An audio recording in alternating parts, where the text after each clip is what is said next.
જય માતાજી, જય માનધાતા, જય સંવિધાન. જ્યાં નવનીતભાઈ બાલદિયા જે બગદાણા કેસમાં જે પ્રચારિત થયા હતા, એ હવે કોંગ્રેસનો કેસ ફેરી અને એક રાજનીતિમાં ઉતરી ગયા છે મિત્રો. તે જે ચહેરો આપણે ન્યાય દેવરાયો હતો તમામ કોળી સમાજે, ઠાકોર સમાજ, કોળી સમાજ, એકતા સંગઠન થયું હતું. એ નવનીત બાલદિયા, જે નવનીતભાઈ, એ કોંગ્રેસમાં જોડાણ થઈ ગયું છે મિત્રો. અને કોંગ્રેસનો કેસ ફેરી દીધો છે. અને ચૂંટણી આગામી દિવસોમાં ચૂંટણી લડવાની થશે અને ટિકિટ મળશે તો ચૂંટણી પણ લડશે.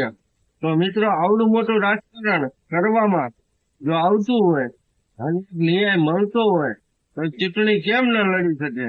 તો મિત્ર, આ બધું રાજકારણ તો આ લોકસભા, આ કોળી સમાજના આગેવાનો બધા એકથી અને એકતા સંગઠન જ્યાં હતા.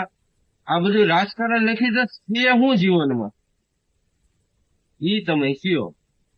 અને જેને જેને ખબર હોય એ કોમેન્ટમાં લખજો કે આ જગદીશભાઈ સાચું શું છે, કે તમે અમને જણાવજો. જય માતાજી, જય મા.